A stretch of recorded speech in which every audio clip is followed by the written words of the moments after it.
Thank you so much, thank you so much. आप लोग मेरे बर्थडे पे आए। Thanks everyone.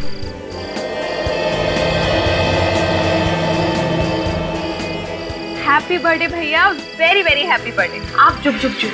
और आपको ना मेरी भी उम्र लग जाए। Thank you so much my cutie pie sister. Have it. Ritwik, पहले मुझे। मैं बड़ा हूं ना, एक्चुअली यू डिजर्व। अच्छा, अब इनके पास तो मेरा नंबर है ना? भैया के बाद भाभी का नंबर है।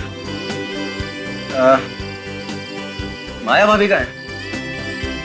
भाभी का है। किधर चली गई है? अभी थोड़ी देर पहले तो उधर ही खड़ी थी।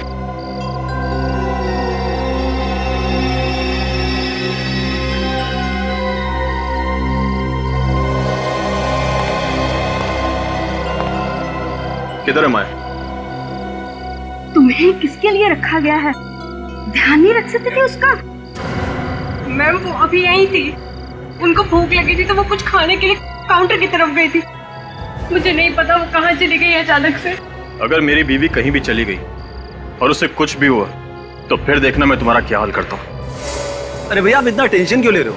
भाभी यहीं गई होंगी। आप प्लीज रिलैक्स हो जाओ। मार डाला उसने, मार डाला। अरे वो उसने मार डाला, उसने मार डाला, उसने मार डाला उसको। माया होश में आओ। किसने मार डाला और किसको? हाँ, अनुष्का ने ऋत्विक को मार डाला। उसने खून कर दिया उसका।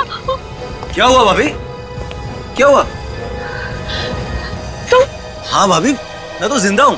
इसकी लाश तो वहाँ पड़ी हुई है। मैं सच बोल रही हूँ। हाँ? लगता है इसे झटका लगा है। इसके दिमाग की हालत अभी ठीक नहीं है। अर्नव, प्लीज इसका दिमाग की इलाज किसी अच्छे डॉक्टर से कराओ। अर्नव, मैं बिल्कुल ठीक हूँ। अनुष्का तुम झूठ बोल रहे हो। मैंने तुम्हें देखा है, तुमने ऋत्विक का खून किया है। तुमने इसी गन से उसको मारा है। तुमने खून किया है ऋत्विक का। माया, कुछ नहीं हुआ है, ये सिर्फ तुम्हारे दिमाग का वहम है। ये मेरा कोई वहम नहीं है। वहाँ ऋत्विक की लाश पड़ी हुई। तुम मेरे साथ चलो, मैं तुम्हें दिखाती हूँ। आ मेरे साथ। उसकी लाश वहीं पड़ी। हाँ, वहाँ पर है। मेरा विश्वास कर, वो वहीं पर है।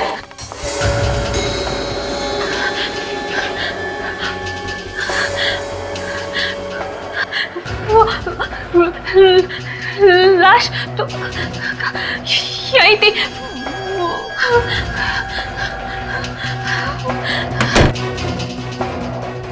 आज के दिन भी ये नाटक करने की क्या जरूरत थी तुम्हें? आखिरकार तुमने सारे मेहमानों के सामने हमारी इज्जत उछाल कर रखी थी। यही चाहती थी ना तुम? माँ रहने दो ना, आपको तो पता ही है भाभी की दिमागी हालत। तुम मर चुके हो। मैंने देखा था तुम्हारी लाश वहाँ पड़ी हुई थी। तो ये कि आपके सामने आत्मा खड़ी है भाभी। तुम्हारा चेहरा पूरा खून से लथपथ था। तुम्हें अनुष्का ने गोली मारी है। मैंने देखा था। मैंने गोली चलाई है। हाँ, तुमने गोली मारी है ऋत्विक को। मैंने खुद से देखा और फिर तुम कॉरिडोर में भाग गई। मैंने तुम्हारा पीछा किया। तुम्हारी ये गन पड़ी हुई थी। ये गन मैंने उठाई है। कम ऑन माया, मैं लोगों के साथ बाहर थी, अभी तुमने देखा ना, तो फिर मैं यहाँ कैसे आ सकती हूँ? माया जी, आप आराम कीजिए। यहाँ कुछ भी नहीं हुआ है। हुआ है, यहाँ ऋत्विक का खून हुआ है। अनुष्का ने ऋत्विक का खून किया है, मैंने देखा है। भैया आप भाभी को घर लेके जाओ। और भैया, भाभी के हाथ से एक गन ले लो, कहीं किसी को गोली ना मारे। मैंने कोई गोली नहीं मारी है। ये गोली अनुष्का ने मारी है, उसका खून किया है। तुम लोग मेरी बात का विश्वास करो। मैं गन दो। अनुष्का ने खून गन दो। बस बहुत हो गया भैया, अब चलो। अब चलो, मैंने बोला।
अनुष्का,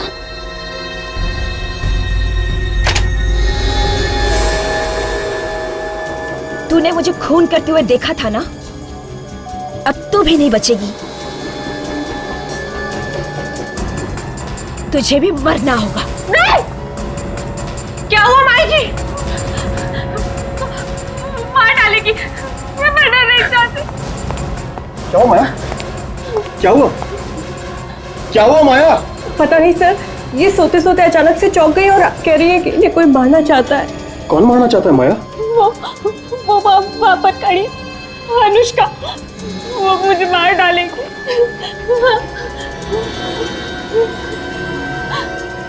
कोई भी तो नहीं है बाहर। वो भी यही खड़ी थी। उसने मुझे मार देगी धमकी दी थी। आर्नव, तुम्हें कितनी बार कह चुकी हूँ कि तुम्हारी बीवी का दिमाग खराब हो चुका है। अब इसे घर में रखना ठीक नहीं है, इसे हॉस्पिटल पर जाओ। कैसी बात कर रही हैं आप मॉम? अरे कुछ नहीं हुआ उसको, ठीक हो जाएगी वो। जब इतने दिन तक ठीक नहीं हुई तो अब तक खाक ठीक हो जाएगी।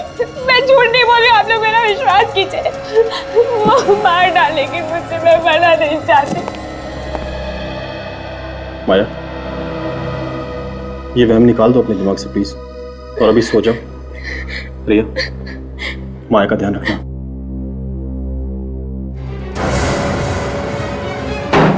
माया, माया, भाभी।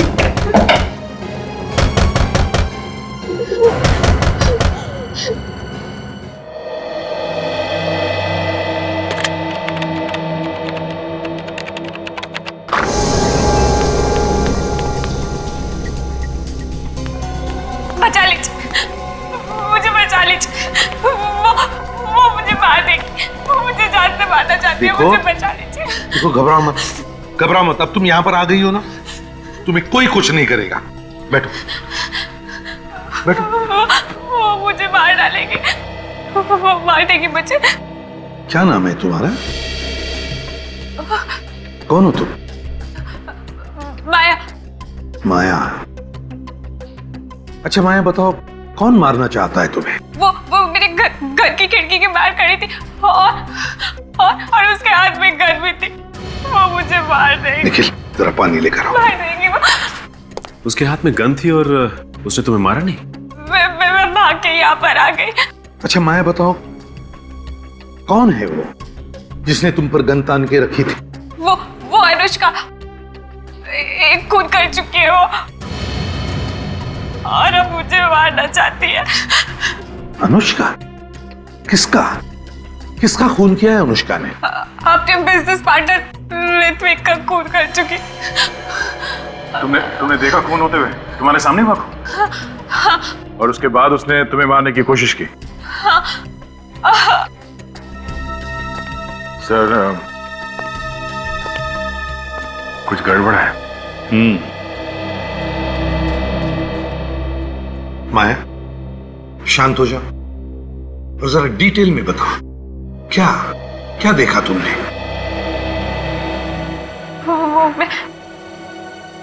मैं ऋत्विक की बर्थडे पार्टी में गई थी और एक रिसोर्ट में। मेरी तबीयत कुछ ठीक नहीं थी, मुझे नींद सी आ रही थी, इसलिए मैं कमरे में सो गई। जैसे ही गोली चलने की आवाज सुनी, मैं और डर गई। मेरा सर झकरा रहा था, कुछ भी साफ साफ नजर नहीं आ रहा था। मैं और डर गई क्योंकि गोली की आवाज के साथ साथ किसी आदमी की चिल्लाने की आवाज भी थी। जैसे ही मैंने आंखें खोली और देखने की कोशिश की, मैं और भी डर गई। फिर कुछ समझ ही नहीं आ रहा था कि मैं वहां पर क्या कर रही हूं। जैसे ही मैं दरवाजे पर पहुंची, ऋत्विक की लाश पड़ी थी। तब तक मुझे सब कुछ साफ दिखाई देने लगा था, इसलिए मैं ऋत्विक को उसके कपड़ों से पहचान गई, क्योंकि उसके चेहरे पर खून ही खून लगा हुआ था। इसलिए मैं मदद के लिए चिल्लाते हुए बाहर निकली। ये तो अनुष्का। अनुष्का, रुको अनुष्का। कन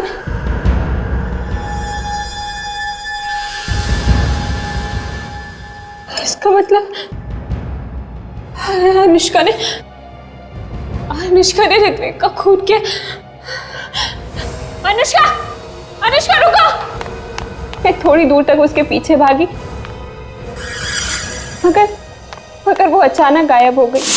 ऋत्विक का खून होने के बाद तुमने देखा वो जिंदा था? हाँ? हाँ सर। एक आदमी दो दो जगह पर?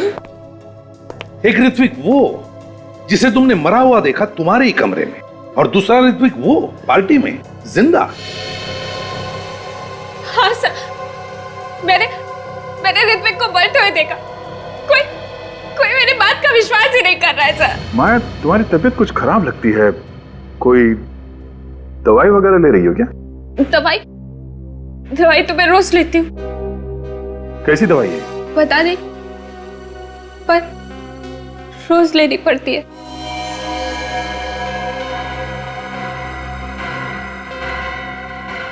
माया, हम तुम्हारे घर वालों से मिलेंगे। तुमने कुछ सोचा माया? तुमने एक जिंदा इंसान की मौत का बवंडर बना दिया। देखो अर्णव, माया को डांटने के लिए नहीं बुलाया तुम्हें यहाँ पर।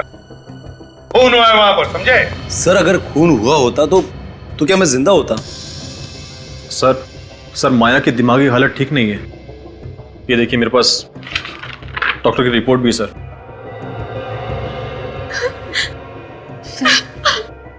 मैं माया जी को अंदर लेकर जाऊं?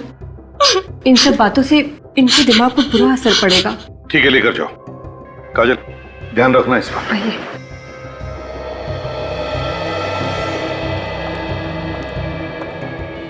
तो बताओ, माया कमरे में गई थी या नहीं? सर गई होगी, हमें क्या पता।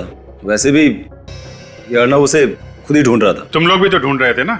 नहीं, ये दोनों आपस में झगड़ा कर रहे थे। झगड़ा तो चल रहा था, लेकिन इसका ये मतलब नहीं कि वो कुछ भी कहेगी और ऐसे इल्जाम लगाएगी हम पर। किस बात को लेकर झगड़ा हुआ था तुम लोगों में? वो ऋत्विक ने मुझसे कुछ पैसे लिए थे, आज तक लौटा नहीं पाया, तो इसी बात पर हमारे बीच झगड़ा हो रहा था। तुम भी तो गई थी ना माया के घर उसे मारने के लिए?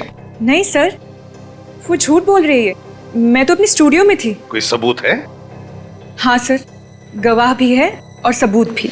आप चाहते हैं तो मैं आपकी बात करवा दूंगी। ठीक है, सबूत भी देख लेंगे।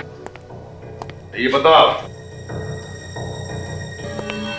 ये गन माया के पास आई कैसे? बोलती क्यों बंद है तुम तीनों की? कि माया सच तो नहीं बोल रही? खून हुआ है वहां पे, ऋत्विक का नहीं तो किसी और का। सर हम मानते हैं कि माया के हाथ में गन थी सर, लेकिन अगर उस कमरे में किसी का खून हुआ होता तो कम से कम वहां पे लाश तो मिलती, या फिर कमरे में कहीं ना कहीं खून के धब्बे तो मिलते सर। ठीक है, इस बार हम तीनों को छोड़ रहे हैं, लेकिन ध्यान रखना अगर जरूरत पड़े तो फिर से बुला लेंगे। जी सर। जा सकते हो तुम लोग।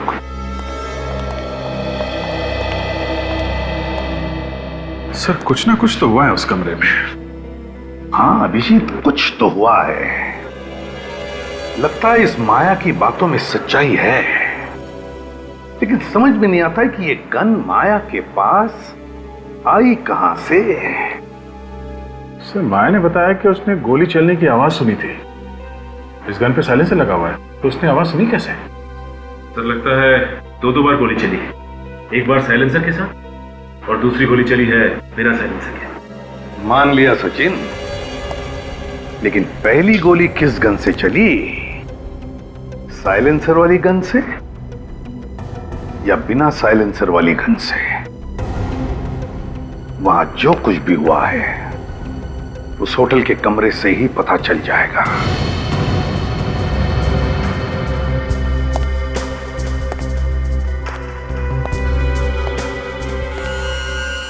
ये देखो, गोली यहां पे घुसी है।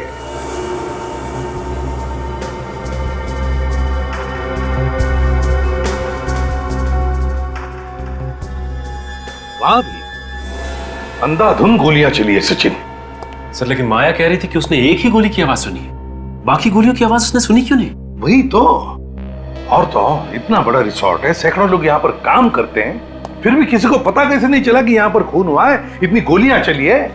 क्यों सर, ना तो कोई कमरे में लाश मिली और ना ही कोई खून का निशान। तो क्या वो औरत झूठ बोल रही है, है?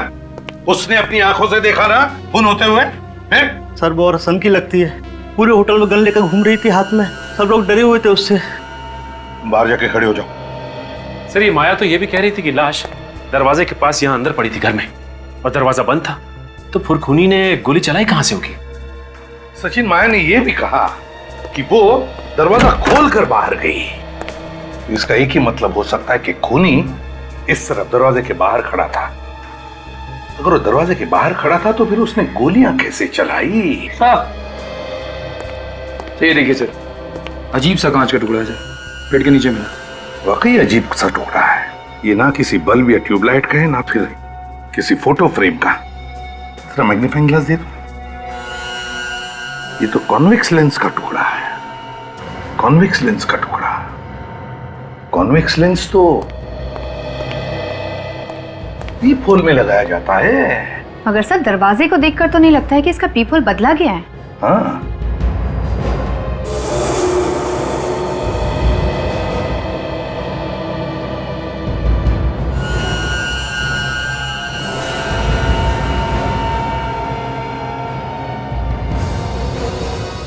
राजल, ना सिर्फ पीप-होल बदला गया है बल्कि ये दरवाजा भी बदला गया। दरवाजा बदल दिया क्या? हाँ, दरवाजा भी बदला है।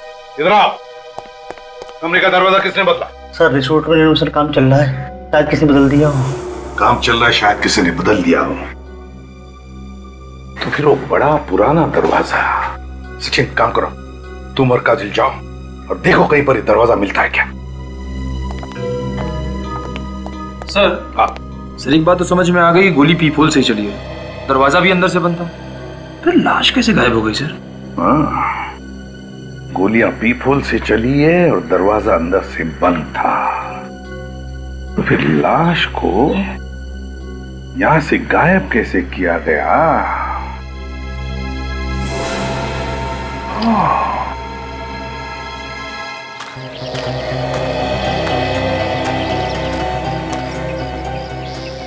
निखिल, खूनी अगर लाश को ले गया होगा तो यहीं से, इसी खिड़की के रास्ते से ही ले गया होगा, क्योंकि अगर मेन दरवाजे से लेके जाता तो कोई ना कोई उसे देख लेता।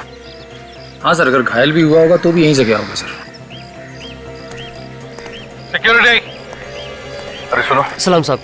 यहाँ पर कल रात को जो बर्थडे पार्टी थी, जी, उस वक्त ड्यूटी पर कौन था? तुम दोनों थे? हाँ सर, हम ही दोनों थे। तो क्या कल रात तुमने किसी घायल आदमी को यहाँ से भागकर जाते हुए देखा, या किसी आदमी को कोई भारी सामान लेकर जाते हुए? मेरा मतलब है कोई लाश वगैरह? नहीं सर, हमने नहीं देखा। ऐसे मुंह उठा के मत बताओ, बिना सोचे बिना याद किए। ठीक से बताओ, याद करो, बताओ, देखा तुमने? सर मुझे पक्का याद है, पार्टी खत्म होने तक यहाँ से कोई नहीं गया था। किसी गाड़ी को जाते हुए देखा? हाँ सर, गाड़ी गई थी यहाँ से। गई थी? कौन सी गाड़ी? सर वो जो 2 टेम्पो है ना, उनमें से एक टेम्पो गया था। कौन सी गाड़ी है? सर ये वाली। ये हमेशा आती रहती है? हाँ सर, रिसोर्ट से टाउन और टाउन से रिसोर्ट आना जाना लगा रहता है। जरा चाबी दो। सर चाबी तो ड्राइवर के पास है। तो ड्राइवर को बुलाओ जल्दी। ड्राइवर तो सुबह से गायब है सर। ड्राइवर सुबह से गायब है मतलब? बिना पूछे बिना बताए ऐसे ही गायब हो गया? निखिल, खोल दो गाड़ी का दरवाजा।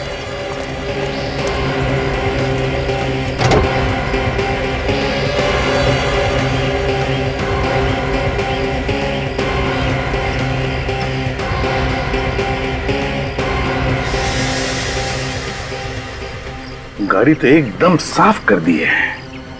सर ड्राइवर ने बिना पूछे गाड़ी धुलवा डाली थी, उसकी वजह से उसे मैनेजमेंट से बहुत डांट पड़ी थी। बिना पूछे उसने गाड़ी धुलवा दी? जी। अगर कोई खून या उंगलियों के निशान हो तो वो भी धुल गए होंगे।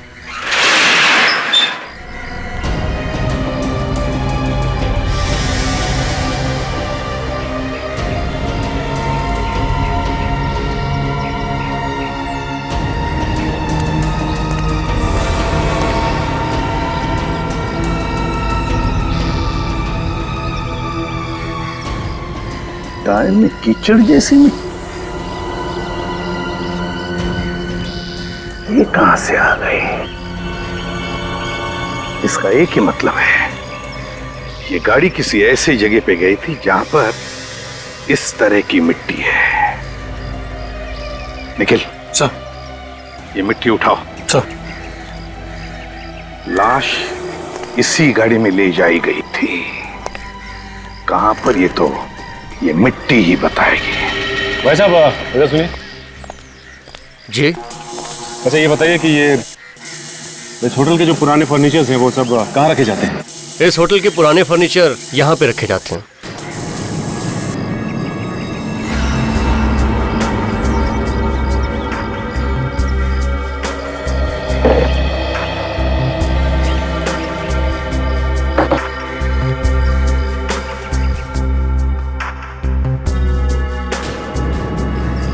काजल,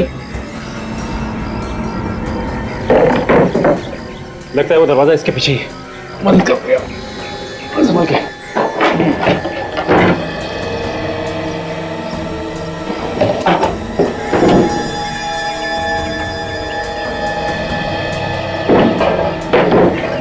ये देखो,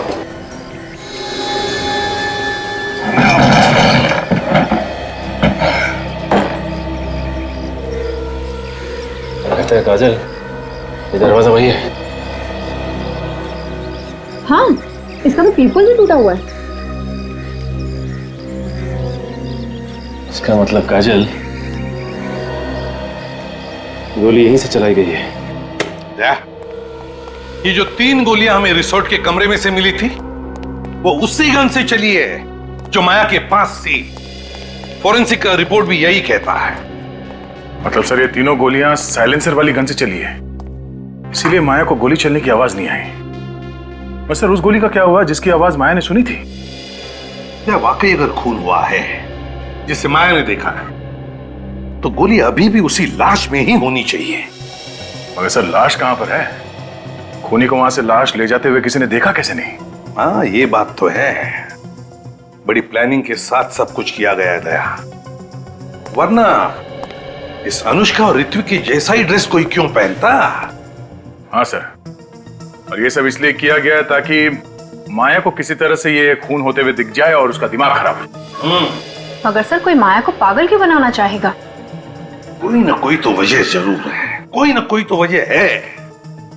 एक बात और सर, अगर ये सब एक प्लान था तो हो सकता है जो आदमी मारा गया है उसे मालूम ना हो कि उसकी मौत होने वाली है। वो तो बेचारा कोई छोटा मोटा एक्टर होगा जो इसमें फंस गया।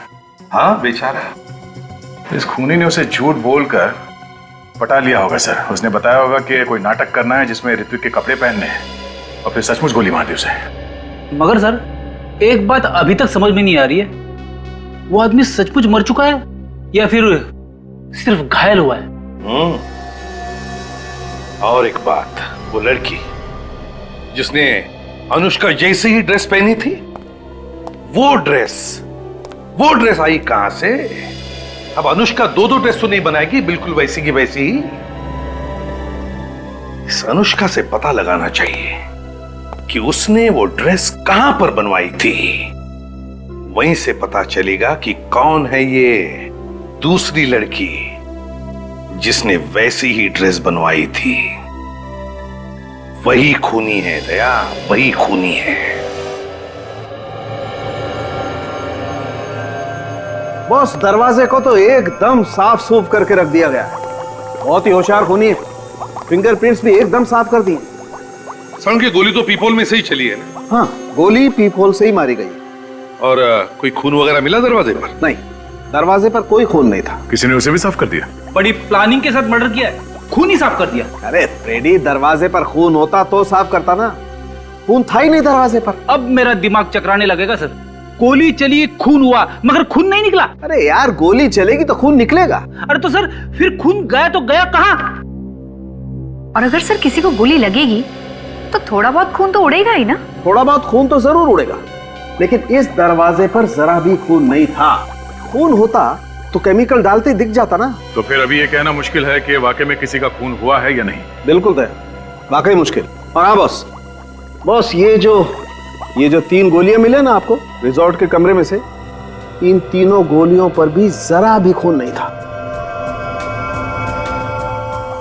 चलो मान लिया कि गोली पीपोल में से ही चली थी, फिर जो भी कोई आदमी पीपोल की उस तरफ से बाहर देख रहा था, गोली चलते ही उसकी खोपड़ी के तो चिथड़े चिथड़े उड़ जाते हैं।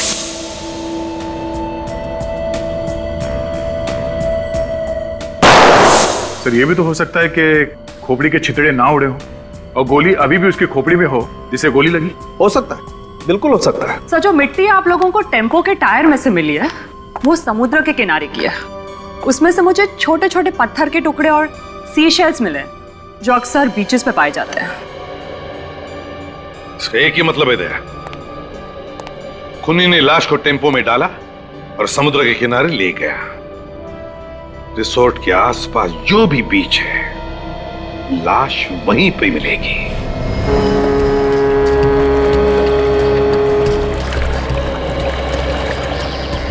सचिन, इस रिसोर्ट के आसपास यही एक क्रीक है और वो गाड़ी यहीं पर आई थी, यहीं पर। ये देखो, ये है ना, ये देखो, यहीं पर ये सी शेल्स के बारीक बारीक टुकड़े और पत्थर टायर में घुसे थे उस गाड़ी के। मगर ये खाड़ी तो सर रिसोर्ट और टाउन के बीच में आती नहीं है, ये तो रूट ही बिल्कुल अलग है सर। लेकिन रूट ही बिल्कुल अलग है, फिर भी वो गाड़ी यहीं पर आई थी, यहीं पर आई थी, और वो भी लाश फेंकने के लिए। फिर तो पानी में लाश फेंक दी होगी सर, और अब तक तो मच्छी वगैरह खा भी गए होंगे। फिर भी सच नहीं, दूर दूर तक नजर दौड़ाते हैं, कुछ ना कुछ तो जरूर मिलेगा, है ना? चलो काम पे लग जाते हैं।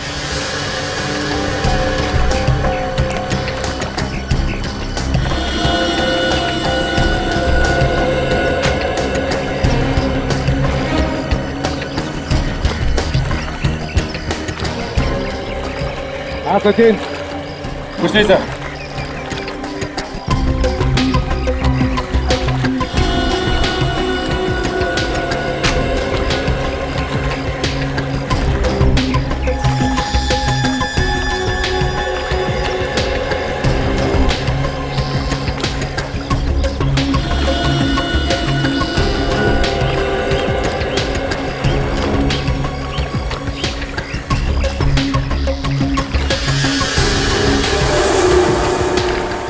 सर, हाँ सचिन,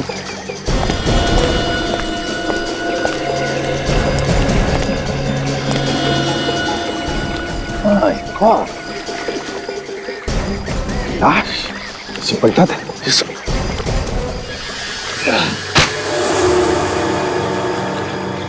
सर कहीं ये वही लाश तो नहीं? सचिन, ये वही लाश है।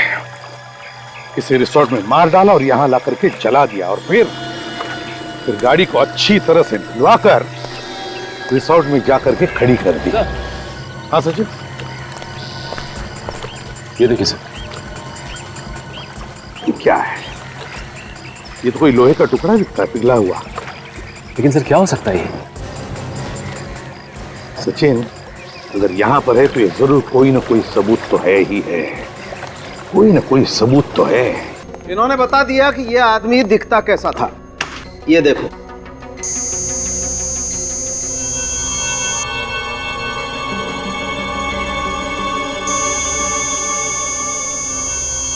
चलो अब तो माया के परिवार वालों में से कोई तो इसे पहचान ही लेगा। और नहीं पहचाना तो? अब नहीं पहचाना तो अब सर मुझे तो लगा था कि केस खत्म हो गया। गड़बड़ हो सकती है फेडी। अगर परिवार का कोई आदमी इसमें मिला हुआ है और उसे पता चल गया कि हमें लाश मिल गई है, तो कहीं इस माया की जान खतरे में न पड़ जाए। मगर सर इस आदमी के बारे में पूछताछ तो करनी पड़ेगी। ये है कौन और इसे ऋत्विक जैसे कपड़े क्यों पहन रखे थे? देखो भाई, मैं आप लोगों को इतना तो बता सकता हूँ कि इस आदमी की उम्र 35 से 40 साल के बीच में थी। कुछ और पता चला डॉक्टर साहब? हाँ दे, इस आदमी की कलाई की रिस्ट की हड्डी टूटी हुई थी, ये देखो, और इसने प्लास्टर लगाया हुआ है। प्लास्टर लगा हुआ है? मतलब हड्डी अभी अभी हाल ही में टूटी होगी। बिल्कुल। तो किसी हॉस्पिटल में जाके उसने प्लास्टर लगवाया होगा। इस हॉस्पिटल को हम लोग ढूंढ सकते हैं। हाँ सर, इस आदमी की खोपड़ी में से जो गोली मिली थी वो इस गन से नहीं चली, और जो पिघला हुआ लोहे का सामान मिला था वो एक्चुअली एक गन थी। अच्छा, तो जो 3 गोली चली उस कमरे में वो इस गन से चली थी जो माया के पास थी, जिसपे साइलेंसर लगा हुआ था। इसीलिए उसे गोली चलने की आवाज सुनाई नहीं दी। और जिस गन से खून हुआ है उसे पिघला दिया गया, जिसकी आवाज माया ने सुनी। मगर गन को पिघलाना इतना आसान नहीं है। बिल्कुल फ्रेडी, गन को मेल्ट करना वाकई आसान नहीं है। बहुत हाई टेम्परेचर चाहिए, लगभग 1530 डिग्री का टेम्परेचर चाहिए, तभी जाकर के गन का लोहा पिघल सकता है। और दया, ये काम कोई लोहार या कोई वेल्डर ही कर सकता है।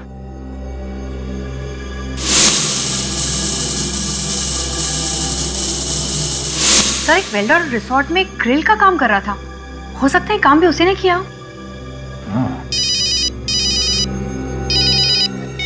हाँ निखिल, गुड। उसे पक्का मालूम है? ठीक है। क्या हुआ सर?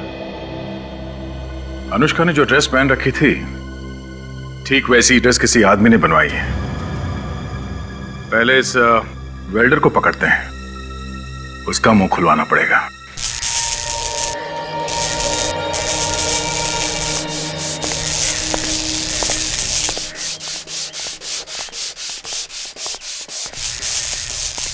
जी सर।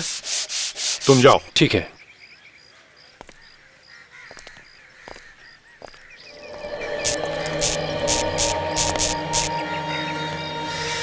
अरे सर, आप खूनी का पता चला? नहीं, अब तक पता नहीं चला, लेकिन बहुत जल्दी पता चल जाएगा। साहब, खूनी जरूर पकड़ा जाना चाहिए। एक बात बताओ, ये जो तुम्हारा वेल्डिंग का रॉड है ना, इसमें से कितना टेम्परेचर बाहर निकलता है? पता नहीं साहब, मगर आप ये सब क्यों पूछ रहे हैं आप? नहीं, एक गन का हलवा बनाना है। गन? हाँ।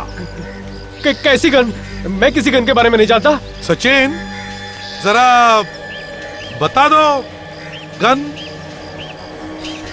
हाँ,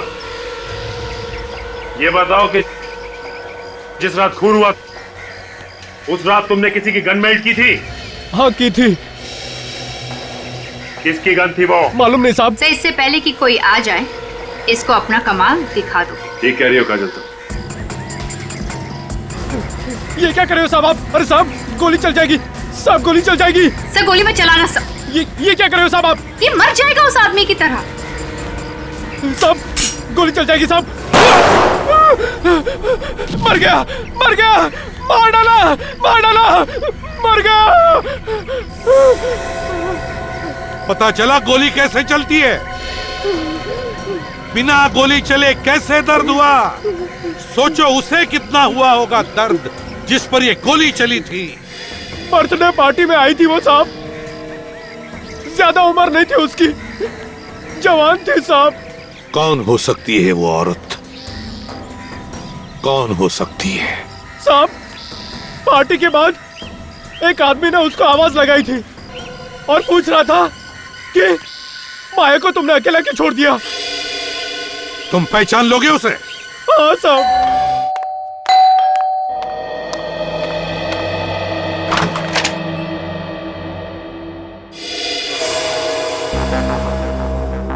सर, आप लोग यहाँ मेरे घर में? क्यों? हमारा यहाँ आना मना है क्या? नहीं सर, ऐसी कोई बात नहीं है। आप लोग अचानक ऐसे आ गए। खैर, कुछ पता चला उस रात किसका खून हुआ था और किसने किया? घबराइए नहीं अनुष्का जी, हमें ये तो पता चल ही गया है कि आपके जैसी ड्रेस कौन लेके आया। कौन मेरे खिलाफ साजिश कर रहा है? आप बस उसका नाम बताइए। मैक्स, पता चल जाएगा। वो यही रहता है, इसी घर में। मेरे घर में? हाँ, और उसकी हिम्मत तो देखिए, यही इस घर में रहता है और वो माया को पागल बनाने की कोशिश कर रहा था और आपको पता ही नहीं चला। नहीं नहीं, ये कैसे हो सकता है सर? जानती हो इसे? ज्ञान? हाँ, ज्ञान। जी हाँ, ये मेरे पति हैं। ये तुम्हारे पति हैं? हाँ, क्यों? अनुष्का जी, उस रात होटल में इन्हीं का खून हुआ था।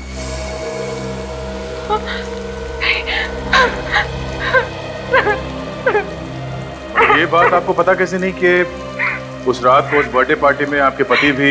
ये कैसे हो सकता है? ज्ञान तो यहाँ था ही नहीं, वो तो एक हफ्ते पहले ही यूएस गया था। पर वो यूएस गया ही नहीं, क्योंकि वो भी इस प्लान में मिला हुआ था, पर उसे अंदाजा नहीं था कि इस सब में वो खुद मारा जाएगा। ज्ञान के दोस्तों का एड्रेस या टेलीफोन नंबर मालूम है आपको? तो प्लीज बताइए। जी सर, मैं आपको ज्ञान के खूनी को ढूंढने में जरूर मदद करूंगी। सर, देखने में बहुत शरीफ लग रही थी, कोई कह नहीं सकता कि वो ऐसा काम कर सकती है। हाँ निखिल, कुछ लोग जैसे दिखते हैं वैसे होते नहीं हैं। अगर वेल्डर हमें नहीं बताता कि वो लड़की रिया ही थी जो उसके पास गन लेकर गई थी, तो हमें पता भी नहीं चलता उसके बारे में।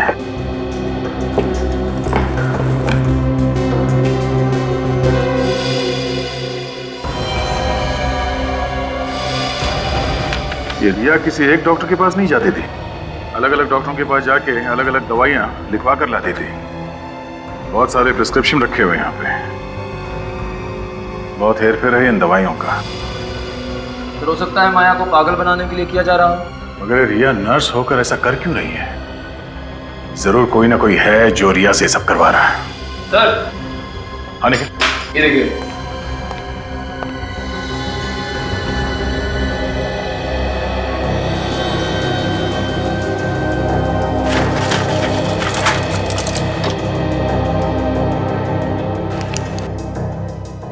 दवाइयों में नाम नहीं लिखा है। सर, इंजेक्शन भी बहुत सारे हैं सर, हो सकता है दवाइयाँ नकली हो।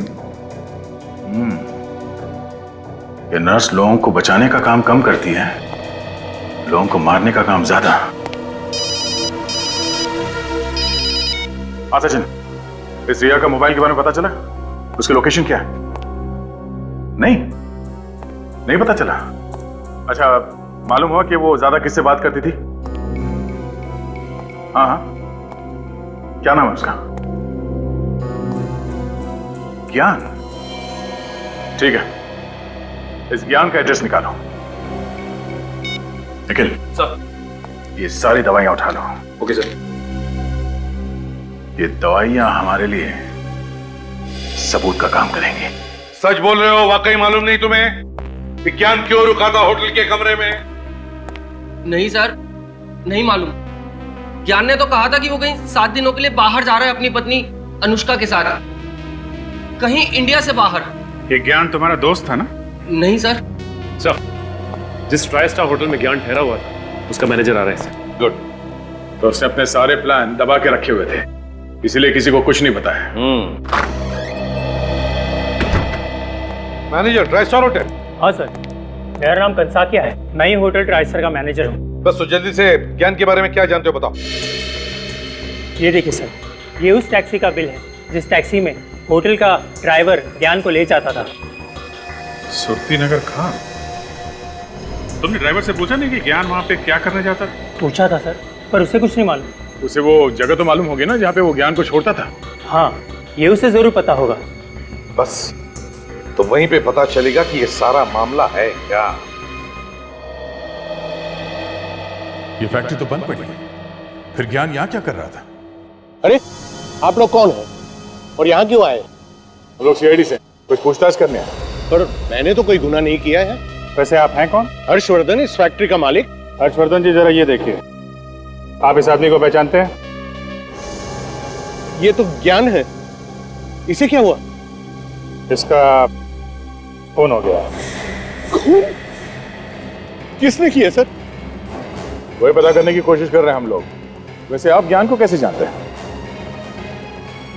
सर, ये मेरी भतीजी माया का पति था। क्या? माया का पति? आप होश में है ना? माया का पति कोई और है, वो जिंदा है। देखिए साहब, आपको कुछ धोखा हुआ है। माया का पति यही है, और आज ये मेरे पास आने वाला था जायदाद के पेपर्स लेने। किस जायदाद के पेपर्स? वही जो माया की है। ये सब जायदाद का चक्कर है। हर्षवर्धन जी, आप हमारे साथ ब्यूरो चलिए, वहीं दूध का दूध और पानी का पानी हो जाएगा। आर्नव, तुम माया के पति हो? तो फिर ज्ञान कौन है? ज्ञान? कौन ज्ञान? माया का पति। अरे माया का पति मैं हूं, मैं। और आप कैसे अंकल है? मैंने तो आज से पहले आपको कभी देखा ही नहीं। बंद करो तुम लोग ये नाटक। क्या है सब? ये सब जायदाद पाने का चक्कर है। धन के पीछे पड़े सब लोग। माया को जबरदस्ती पागल बनाया जा रहा है ताकि कोई उसका पति बनकर उसकी जायदाद लूट सके। खुद ही देख लो।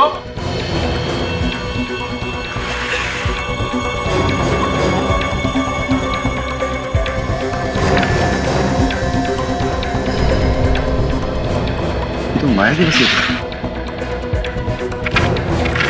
ये सारा झंझट इसी वजह से हो रहा है।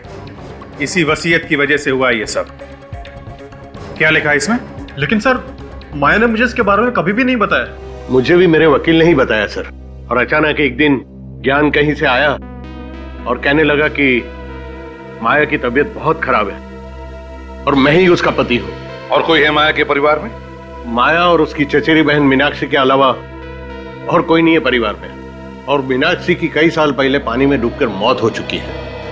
मैं भी उसका दूर का चाचा हूं। तो इस वसीयत से फायदा किसको होने वाला था? और किसे सर? माया को। मीनाक्षी तो मर चुकी है। मीनाक्षी की लाश मिली थी? वो मुझे नहीं पता सर। और हो सकता है मीनाक्षी अभी भी जिंदा हो और ये सब उसी ने किया है जायदाद के लिए। मगर सर, कोई ना कोई तो बीच में होगा ही जो माया को भी जानता होगा और मीनाक्षी को भी। हाँ, कोई ना कोई तो जरूर है दया, जिसने ये सब चक्कर चलाया है। सर, अब इन दोनों को अरेस्ट कर लेते हैं। यही बताएंगे हमें। मगर हमें क्यों? सर हमने क्या किया? ज्ञान का खून और माया को ड्रग्स देकर पागल बनाया तुम लोगों ने। किसके कहने पर किया ये सब? वकील साहब, आदमी को अगर पैसे सपने में भी दिख जाए ना तो उसके मुंह से पानी टपकने लगता है। लालचियों ने मेरी भतीजी माया को पागल बना दिया। मगर इस बात की सजा तो उन्हें मिल चुकी है ना? सजा तो मिल चुकी है वकील साहब, मगर इसका मतलब ये तो नहीं कि माया ठीक हो जाएगी। आप ठीक कह रहे हैं सर, इतनी आसानी से नहीं। अब तो वकील साहब, अब यही एक बंद पड़ी हुई आखिरी फैक्ट्री मेरी जायदाद में बची है। इसे भी बेचकर मैं सारा पैसा ट्रस्ट में जमा करा दूंगा। You are right sir. अब आपका कोई और रिश्तेदार भी तो है नहीं जो इस जायदाद का वारिस बन सके। है। मैं हूँ वारिस। कौन हो तुम? मैं मीनाक्षी हूँ, माया की बहन, जिसे आप लोग मरा हुआ समझ रहे थे। मीनाक्षी? मीनाक्षी, तुम यहाँ कैसे? तुम तो कई साल पहले डूब के मर गई थी। चाचा जी, ये मेरे मेडिकल रिपोर्ट्स हैं।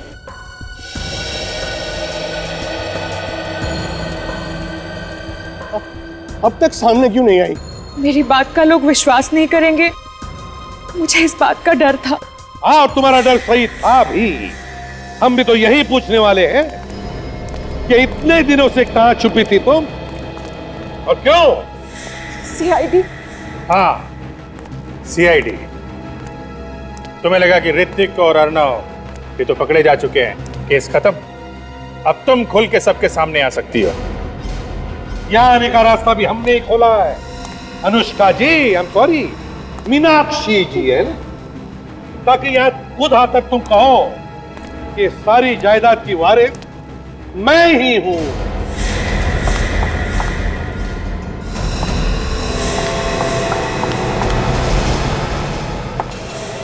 सीआईडी से तेज तुम नहीं भाग सकती अनुष्का, और इस गन से निकली हुई गोली से तेज तो तुम भाग ही नहीं सकती। गोली कितने स्पीड से निकलती है मालूम है तुम्हें? 1 सेकंड में 900 किलोमीटर। जब स्पीड ही नहीं मालूम तो भागी क्यों? मैं किसी भी हालत में जायदाद खोना नहीं चाहती थी। जायदाद की याद से ही मेरा दिमाग खराब हो जाता था। तुम्हारा पति ज्ञान भी मिला हुआ था इसमें? नहीं सर, वो तो बस मेरा नाम का पति था तो मेरा गुलाम।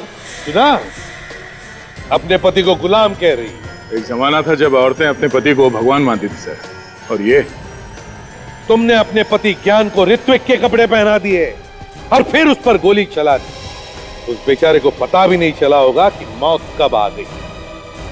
आधी जायदाद तो तुम्हें वैसे ही मिल जाती, तो फिर उस बेचारी माया को पागल बनाने की क्या जरूरत थी? मुझे पूरी जायदाद चाहिए थी। आधी जायदाद भी तो करोड़ों रुपयों की है। बचपन में ही मेरे माँ बाप मर गए थे। मुझसे सब कोई नफरत करता था, सब माया को ही प्यार करते थे, और ये सब देखकर मैं अंदर ही अंदर रोती थी सर। तो तुमने माया को पागल बना दिया, ऊपर से अपने पति का भी खून कर दिया। अब जिंदगी भर जेल में सड़ते रहना, फांसी का ऑर्डर आने तक।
बहुत अच्छा, बहुत अच्छा,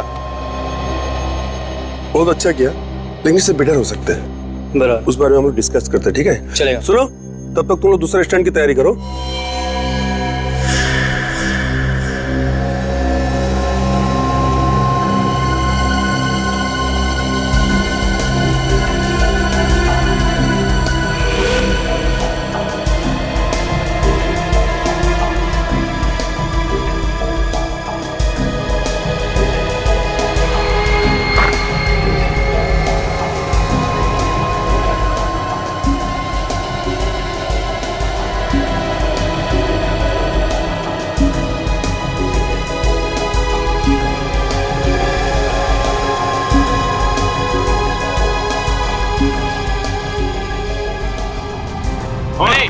चलो, 1, 2, go! शाबाश, वेरी गुड, वेरी गुड।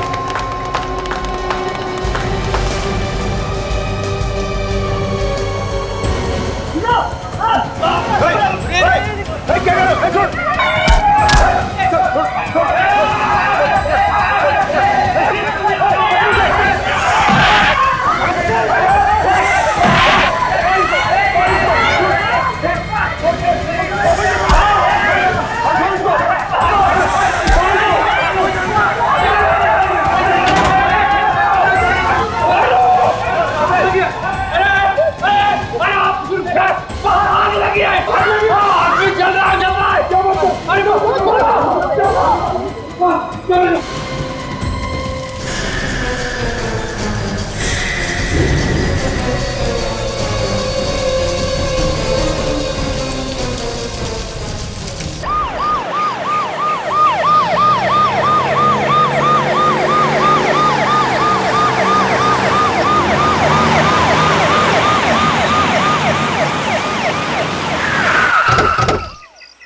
आइए सर, मैं इस ऑडिटोरियम का मैनेजर, मैंने आप लोगों को फोन किया था।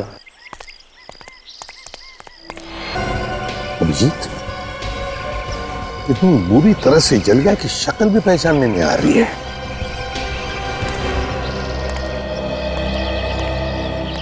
क्या ये आदमी तुम्हारे सामने ही जल रहा था? नहीं सर, जिस वक्त आग लगी उस वक्त मैं अपने केबिन में बैठा था। अचानक लोगों का शोर शराबा सुनकर मैं बाहर देखने चला आया, तब पता चला कि किसी ने इसे आग लगा दी है। इसे आग लगा दी है जानबूझकर? ये तुम्हें कैसे पता चला कि किसी ने इसे जलाया? अच्छा एक बात बताओ, तुम में से किसने देखा इस आदमी को जलते हुए पहले? साहब मैंने सबको अंदर से बाहर बुलाया। अरे तो इसे बचाने की कोशिश करनी चाहिए थी ना, शायद ये आदमी बच जाता। कोशिश की थी साहब, देखिए मेरा हाथ भी जल गया, पर जब मैं अकेला आग नहीं रोक पाया तो मदद के लिए अंदर दौड़ा। अच्छा जब तुम सब लोग दौड़कर बाहर आए तब इस आदमी की हालत कैसे थी? क्या तड़प रहा था, चिल्ला रहा था बचाने के लिए? नहीं सर, हम लोगों ने इस आदमी को सिर्फ जलते हुए देखा है। आप लोग जानते हैं ये आदमी है कौन? नहीं सर, बताना बहुत ही मुश्किल है। कोई नहीं जानता। अभिजीत, एक बात समझ में नहीं आ रही है, ये आग लगी कैसे? ये आग? अगर एक्सीडेंट से आग लगती तो आसपास भी आग लगनी चाहिए थी, क्यों? लेकिन यहां पर ऐसे कुछ भी नहीं है।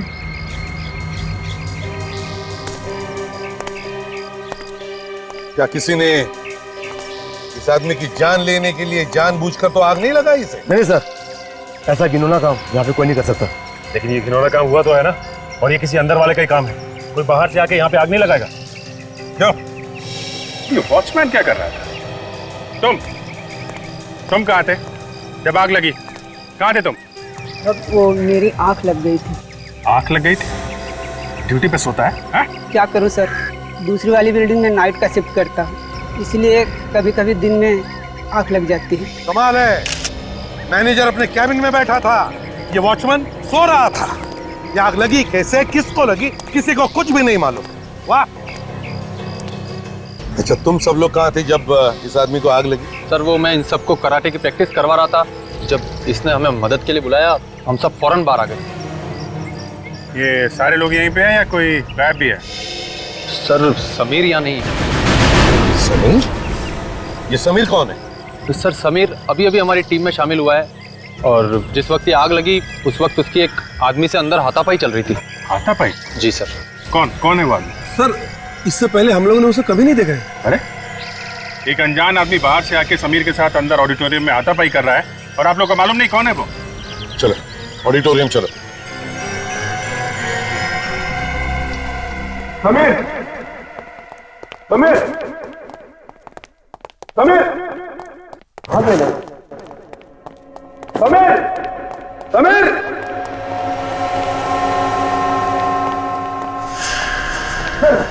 ये रहा समीर। ये रुकिए समीर।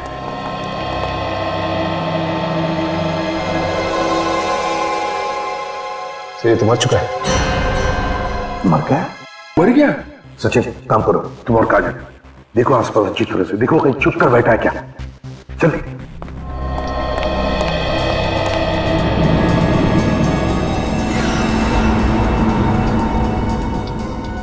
अभिजीत, मान लिया कि झगड़ा हुआ था, लेकिन इसकी मौत हुई कैसे होगी?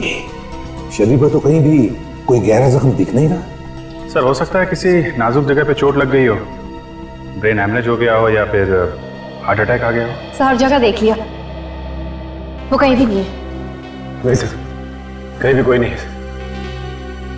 लगता है आग का फायदा उठा लिया, समीर को मारकर भाग गया यहां से। सर हो सकता है आग उसी ने लगाई, जब लोग बाहर थे उसी समय उसने समीर का काम तमाम कर दिया। एक बात बताइए, आप लोगों ने उस आदमी को अच्छी तरीके से देखा है? उसका स्केच बनवा सकते हैं? जी। वेरी गुड, स्केच बनवा लो उस आदमी का। अभिजीत चलो काम करो, दोनों भी लाशें फॉरेंसिक लैब में भेज दो, पता चलेगा मौत की वजह क्या थी। चलो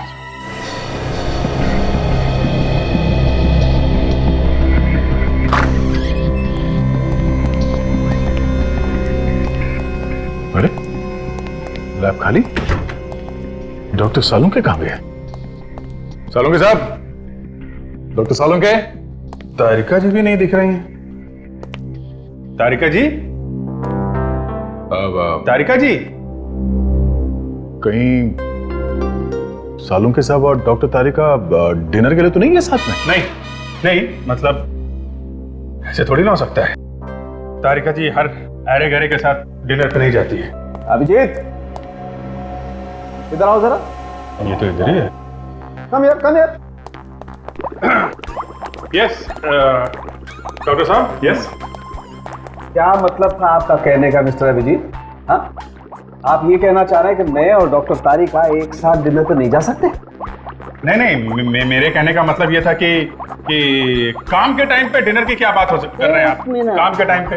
एक minute boss, for your kind information, मैं और डॉक्टर तारिका हर रोज साथ में खाना खाते हैं। वो सब रहने दीजिए, आप ये बताइए कि ये उबाल कर रहे हैं आप? खोपड़ी। किसकी? उस मुर्दे की, ताकि खोपड़ी पर से बचा कुचा मांस भी साफ हो जाए और हम इस खोपड़ी के जरिए मौत की वजह ढूंढ सकें। मौत की वजह? मौत की वजह साफ है। मौत जलने की वजह से हुई है, 15-20 लोगों के सामने हुई। जी नहीं, आपको गलत फहमी है। आइए आप मेरे साथ।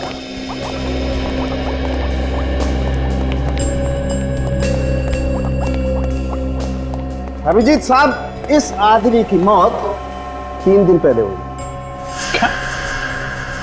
और आज जो इसे जलाया गया था वो तो इसकी लाश थी। बड़ी अजीब बात है। खूनी को अगर लाश जलानी थी तो किसी सुनसान जगह पे जला देता। ऑडिटोरियम में सबके सामने क्यों?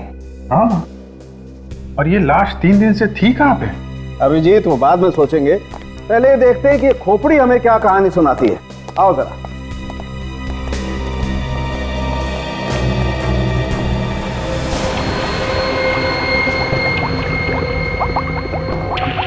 ये इसके सर पे वार किया गया है। किसी भारी चीज से वार किया गया सर पे।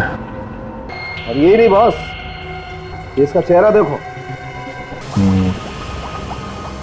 खूनी को शायद डर हो गया कि कोई इस लाश को पहचान न ले, इसलिए उसने इस आदमी का चेहरा बुरी तरह से खराब कर दिया। खराब कर दिया तो कोई बात नहीं। डॉक्टर सालुंके किस मर्ज की दवा है, ये बना देंगे दोबारा चेहरा। क्यों डॉक्टर साहब? नहीं अभिजीत, इस आदमी का चेहरा तो बुरी तरह से कुचल गया। मैं तो क्या, कोई भी एक्सपर्ट इस आदमी का चेहरा तो नहीं बना सकता। ये लो, हम इनकी तारीफ में कसीदे पढ़ रहे थे। ये बताएंगे इस आदमी की आइडेंटिटी। इन्होंने तो पहले ही हाथ खड़े कर दिए। तारिका जी होती ना, इस आदमी की आइडेंटिटी तक तुम्हें ये एक्सरेज दी जाएंगे। अरे वाह, देखा, डॉक्टर हो तो तारिका जी जैसे, कैसे फटाफट सबूत ढूंढ निकाला। हाँ तो तारिका जी, कैसे, क्या बताते हैं ये एक्सरे? इन एक्सरे के मुताबिक इस आदमी की हड्डियां 3 बार टूट चुकी है। 3 बार हड्डियां टूट चुकी थी? एक बार कलाई की, एक बार एड़ी की और एक बार घुटने की। कमाल है। ऐसा क्या करता था ये आदमी जो 3 बार फ्रैक्चर हुआ? ये तो आप लोग पता लगाइए। वो तो हम पता लगा ही लेंगे। अब इस समीर की मौत पे भी कुछ रोशनी डाल दीजिए सालुंके साहब। मुझसे कुछ कह रहे हो क्या? हाँ, मुझसे क्यों पूछ रहे हो? वो खड़ी है ना डॉक्टर तारिका, इंटेलिजेंट डॉक्टर तारिका, तो पूछो ना, डॉक्टर तारिका से पूछ लो, इंटेलिजेंट। अरे डॉक्टर साहब, आप जरा सी बात पे भड़क जाते हैं। अब अभिजीत का वो मतलब नहीं था। वो तो मतलब नहीं था? What do you mean by वो मतलब नहीं था? अच्छा, हाइपोट्रोफिक कार्डियोमायोपैथी क्या होता है, जरा पूछो उससे। हाइपर कार्डियो नहीं, क्या कहा आपने? हो गया ना भाई साहब, मेडिकल की बड़ी से बड़ी डिक्शनरी उठा करके देखोगे ना, नहीं मिलेगा। एक काम करो ना, वो खड़ी है ना डॉक्टर तारिका, उनसे पूछो, वो बताएंगे। हाँ, क्यों नहीं बताएंगे, बिल्कुल बताएंगे। हाँ। तारिका जी, आप बता ही दीजिए डॉक्टर साहब को, इन्हें पता चल जाए कि आप कितनी इंटेलिजेंट डॉक्टर हैं। एक्चुअली मुझे भी नहीं पता। क्या हो गया ना? हो गया? आइए अब जरा काम की बातें कर लें। आइए। आपको इतना सब नहीं पता?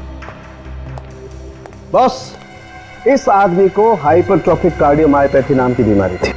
ऐसी बीमारी में आदमी का दिल आम इंसान के दिल से कहीं ज्यादा बड़ा हो जाता है, और जब किसी ने इसके सीने पर मुक्का मारा, इस बेचारे के दिल की धड़कनें बंद हो गई और ये हार्ट अटैक से मर गया। मतलब किसी इंसान का दिल अगर जरूरत से ज्यादा बड़ा है और उसके सीने पे चोट लग जाए तो वो मर जाएगा? नहीं, हमेशा तो नहीं, लेकिन कभी कभी ऐसा हो जाता है, जैसा इस बेचारे के साथ हो गया।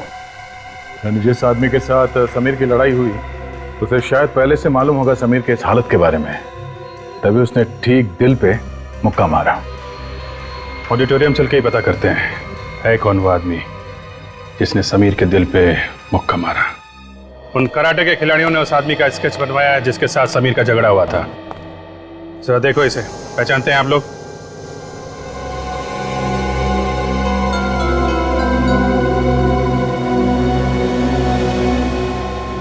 क्या हुआ है? मुंह पे ताले क्यों लगे? मुजरिम को बचाने वाला भी उतना ही बड़ा गुनहगार होता है। अगर जानते हो तो चुपचाप बता दो। ये केशु है। केशु? कौन है ये केशु? इस ऑडिटोरियम में साफ सफाई किया करता था। मतलब? पिछले हफ्ते मैनेजमेंट ने इसे नौकरी से बाहर निकाल दिया। नौकरी से बाहर निकाल दिया? क्यों? समीर ने इसकी शिकायत कर दी थी। कैसी शिकायत? उसने केशु पर चोरी का इल्जाम लगाया था। अच्छा, तो ये बात है। केशु समीर पर बहुत भड़का हुआ था। जाने से पहले उसने समीर को धमकी दी थी कि वो उसे जान से मार देगा, और उसने धमकी को पूरा भी कर दिया। ये केशु रहता कहाँ है? जी, अंबावाड़ी में। अंबावाड़ी? हाँ सर, ये इलाका मैंने अच्छी तरह से देख लिया है सर। यहाँ की दीवारें बहुत ऊंची हैं सर, और उसके ऊपर कांच लगे हुए हैं। इतनी ऊंची दीवारों से लाश को अंदर लाना नामुमकिन है सर। इसका एक ही मतलब हो सकता है सचिन, ये लाश पिछले 3 दिनों से ऑडिटोरियम में ही थी। सर, ये जिस किसी का भी काम है, ये कोई अंदर वाला है, क्योंकि बाहर वाले को कैसे पता होगा कि ऑडिटोरियम में लाश छिपानी कहाँ है? खूनी कोई ऐसा आदमी जो इस ऑडिटोरियम और आसपास के एरिया का चप्पा चप्पा जानता है।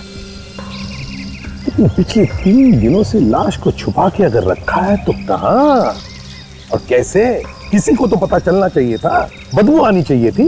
तो शायद किसी ऐसी जगह पर छुपा के रखा हो जहाँ से बदबू बाहर ही ना आए। हाँ, हो सकता है। एक बात बताओ, इस ऑडिटोरियम में या उसके आसपास कोई ऐसी जगह है जहाँ पर कोई आता जाता नहीं है? एक पुराना गोडाउन है साहब, वहाँ तो कोई आता जाता नहीं। पुराना गोडाउन? दरवाजा खोलो, दरवाजा खोलो, भगवान की। क्या हुआ? क्या बात? साहब मेरा पति साहब हमारी मदद करे साहब, अंदर है, दरवाजा नहीं खोल रहा है साहब। दरवाजा नहीं खोल रहा? क्यों? क्या बात है? पता नहीं साहब, बहुत परेशान था वो, अपने आप को कहीं मार न ले साहब। हमारी मदद करो साहब, करे साहब। केशु, केशु दरवाजा खोलो। केशु? तुम्हारे पति का नाम केशु है क्या? साहब बता लो साहब। एक मिनट, आप इधर आइए। इधर आइए।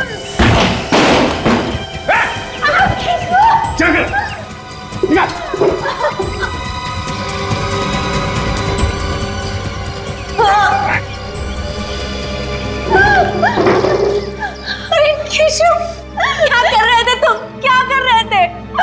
एक बार भी नहीं सोचा मेरे बारे में, अपने बच्चे के बारे में? तुम्हें अगर कुछ हो जाता तो हमारा क्या? मैं जीना चाहता हूँ, मैं मर जाना चाहता हूँ मैं। अरे हमारे बारे में तो सोचा होता ना। एक मिनट, आप प्लीज बाहर जाइए, बच्चे को लेकर जाइए, हमें इनसे कुछ बात करनी है। प्लीज जाइए।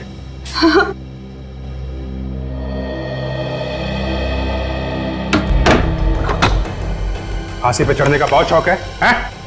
तेरा ये शौक कानून पूरा करेगा, समझा? कानून? हाँ कानून। समीर का खून किया ना तूने? समीर मर गया क्या? अच्छा, अब भोला बन रहा है? पहले समीर का खून किया और पूछता है समीर मर गया क्या? मैंने नहीं मारा उसे, मैं तो बस उसके साथ हाथापाई करने गया था। क्यों?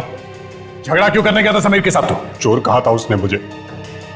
चोर नहीं हूं मैं, उसकी वजह से मेरी नौकरी गई थी। आज 3 दिन से मेरे बीवी बच्चा कुछ नहीं खाया, इसलिए मैं मरना चाहता हूं। अपने बच्चों की हालत नहीं देखना चाहता हूं। खुद को फांसी लगा के एक बार भी नहीं सोचा कि तुम्हारे बाद तुम्हारे बीवी बच्चों का क्या होगा? कैसे रहेंगे वो लोग? चाहे तुमने ये सब जानबूझ के किया है या नहीं, सच्चाई तो यही है, तुम्हारे मुक्के की वजह से समीर की मौत हुई। कानून की नजर में तुम्हें खूनी हो। अब रोने से क्या फायदा है? ना तो तुम चोरी करते, ना ये दिन देखना पड़ता। नहीं, मैं चोर नहीं हूं, मैंने चोरी नहीं किया। फिर समीर ने तुम पे चोरी का इल्जाम क्यों लगाया? तो उससे मैं पूछने गया था कि उसने मेरे पर झूठा इल्जाम क्यों लगाया। और पूछते पूछते खून कर दिया है?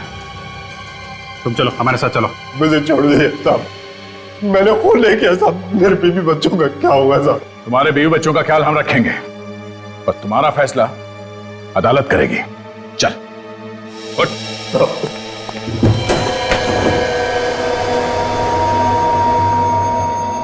ये रहा साहब पुराना गोदाम।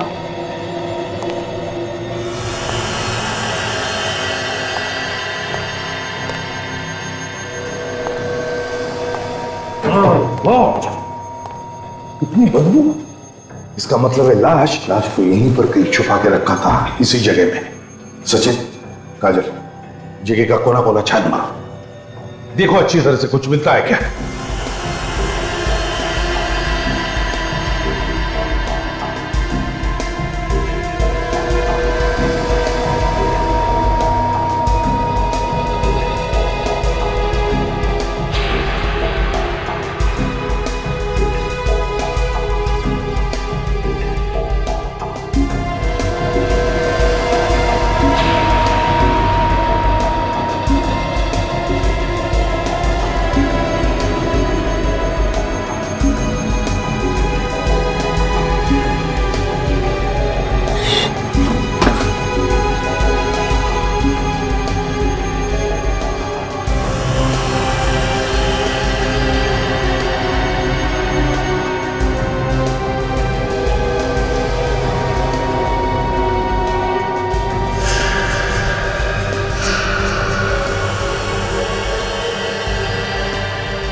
हाँ सचिन, हाँ सर, सीधे जाके लेफ्ट।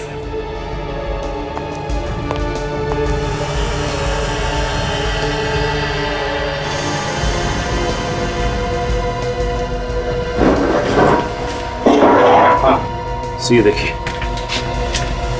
इसमें सूखा हुआ खून लगा हुआ है।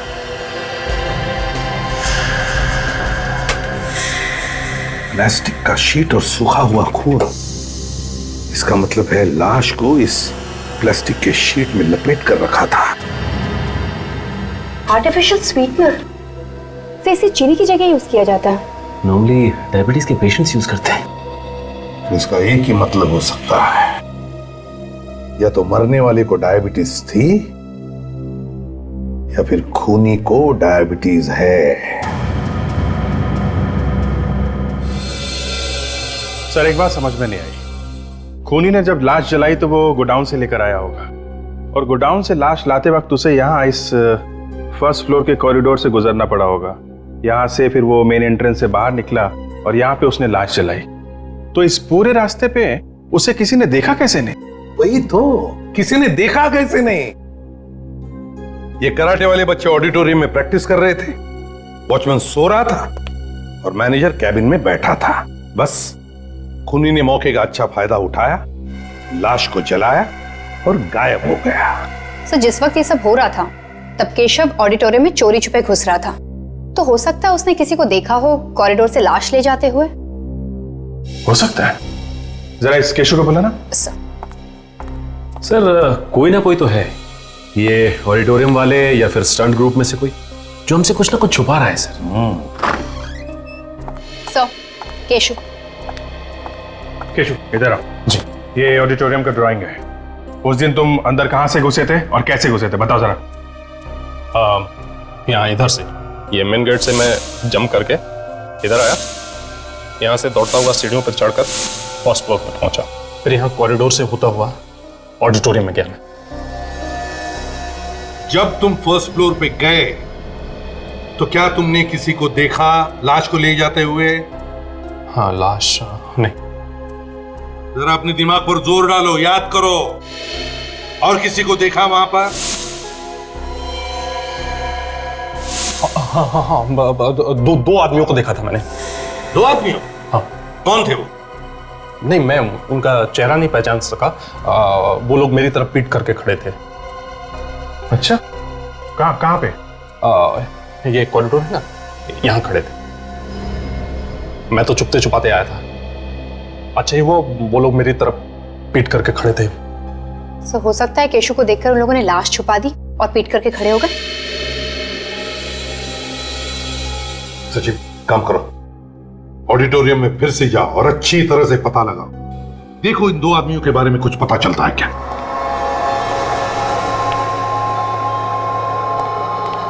क्या बात है डॉक्टर साहब, आपने हमें ऐसे अर्जेंटली बुला लिया जैसे आपको खूनी का पता चल गया। बिल्कुल दया, मुझे पता चल गया है कि इस जले हुए आदमी को किसने मारा। अरे तो फिर फटाफट उसका नाम बताइए ना, जाके गिरफ्तार कर लेते हैं उसे। नहीं अभिजीत, उसे गिरफ्तार करने के लिए कहीं जाने की जरूरत नहीं, वो यही है हमारे बीच। कैसी बातें करें डॉक्टर साहब, यहाँ तो हम लोगों के अलावा और कोई नहीं है ना, और कोई भी है। ये समीर, बॉस इस समीर ने मारा है इसे। ये देखो, ये जो स्वीटनर की बोतल तुम लोगों को मिली है गोदाम में से, बॉस इसी किस्म का स्वीटनर मुझे इस समीर के पेट में से मिला है। हो सकता है कि समीर जब इस लाश को गोदाम में रख रहा था, ये स्वीटनर की बोतल इसकी जेब में से गिर गई। हो सकता है डॉक्टर साहब किसी और ने ये स्वीटनर वहां रख दिया सिर्फ समीर को फंसाने के लिए। हाँ, सभी लोगों को मालूम होगा कि समीर ऐसा स्वीटनर इस्तेमाल करता था, पर ऐसा स्वीटनर तो कहीं भी मिल सकता है दुकान में। मिल सकता है अभिजीत, ऐसा स्वीटनर तो मिल सकता है, मगर ये जो प्लास्टिक, जिस प्लास्टिक में इस लाश को लपेट करके रखा गया था जलाने से पहले, इस प्लास्टिक पे मुझे इस समीर की उंगलियों के निशान मिले। डॉक्टर साहब, जब इस आदमी की लाश जलाई जा रही थी तब ये समीर ऑडिटोरियम के अंदर था, केशु के साथ लड़ रहा था, तो फिर इसकी लाश किसने जलाई? हो सकता है इस खून में समीर के साथ उसका कोई पार्टनर मिला हुआ। हाँ, ये हो सकता है। चलो, अभी तक का केस सॉल्व हो गया है। इस आदमी को समीर ने मारा और समीर को केशु ने मारा। अब सिर्फ हमें यह पता लगाना कि समीर का वो पार्टनर कौन है जिसने इस आदमी को जलाया है। एक मिनट अभिजीत, केस अभी सॉल्व नहीं हुआ बॉस। समीर की मौत का कारण केशु नहीं है, इसकी मौत का कारण कोई दूसरा आदमी। क्या मतलब? समीर की मौत केशु के मुक्के की वजह से हुई है? मानता हूं दया, केशु का मुक्का एक वजह है, मगर इस समीर की मौत का असली कारण वो आदमी है जिसकी वजह से इस समीर का दिल इतना बड़ा हो गया कि एक मामूली सी लड़ाई में भी बेचारा मारा गया। तो फिर वो आदमी कौन है जिसकी वजह से इस समीर को दिल की बीमारी हुई? बॉस, वो आदमी ऐसा है जिसने इस समीर के स्वीटनर में एक खास किस्म का ड्रग मिलाया है। स्वीटनर में ड्रग? हाँ दया, हमें इस समीर के स्वीटनर में एक खास किस्म का ड्रग मिला है, रे ऑल सॉप नाम का, जिसकी वजह से इसके दिल का साइज इतना बड़ा हो गया कि एक मामूली से झगड़े में भी ये बेचारा मारा गया। तो ये भी तो हो सकता है कि जिस आदमी ने इसके स्वीटनर में ड्रग्स मिलाई है, उसे ये भी मालूम हो कि केशु समीर से लड़ने आने वाला है। हो सकता है, बिल्कुल हो सकता है। उस आदमी को पता होगा इस बात का, और इसीलिए उसने इसके स्वीटनर में वो ड्रग मिला दी ताकि केशु आए, एक मामूली सा झगड़ा हो और इसकी मौत हो जाए। थैंक यू सावंके साहब, थैंक यू वेरी मच।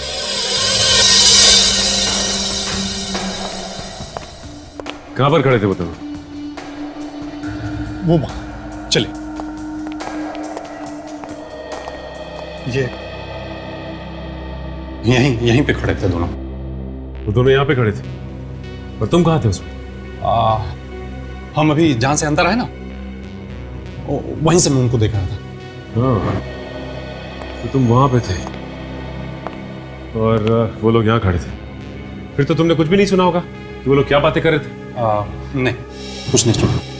अच्छा, तुम्हें कुछ याद है कि वो लोग यहाँ पे खड़े होकर क्या कर रहे थे? हाँ? एक आदमी यहाँ खड़ा था और दूसरा आदमी ये यहाँ खड़ा था। दोनों ऐसे खड़े थे। दोनों यहाँ छुप के बाहर की तरफ खड़े थे मतलब? अच्छा, एक मिनट हटिए।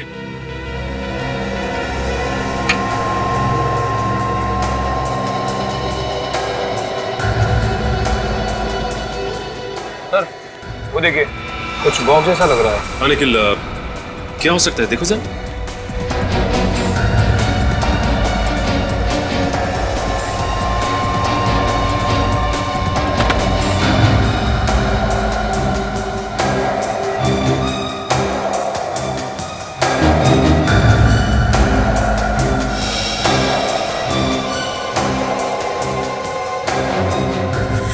इसमें तो जले हुए पेपर्स हैं। जले हुए पेपर्स।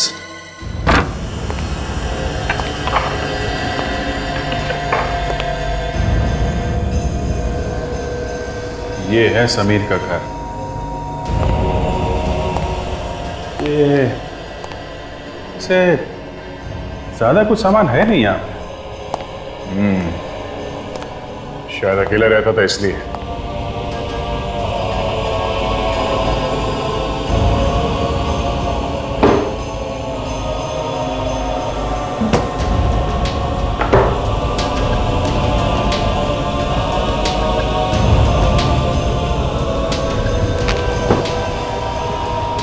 अभिजीत, ये देखो पुराना अखबार मैट्रेस के नीचे छुपा के रखा था।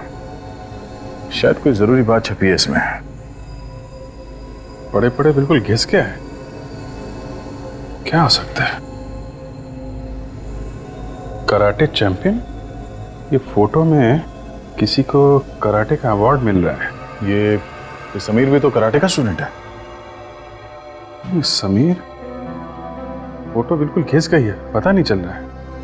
जबलपुर टाइम्स से काम करते हैं। इस अखबार के ऑफिस से इस आर्टिकल की एक साफ कॉपी मंगवा लेते हैं, पता चल जाएगा चक्कर क्या है। लगता है ये सारे पेपर्स उन्हीं दोनों ने जलाए जिसे केशु ने वहां पे देखा था। हाँ सर, जरूर इन कागजों में सबूत छुपा होगा, तभी तो जला के राख कर दिया इसे। हाँ निखिल, सीआईडी तो राख में से भी कुछ ना कुछ ढूंढ लेती है। देखते हैं क्या मिलता है।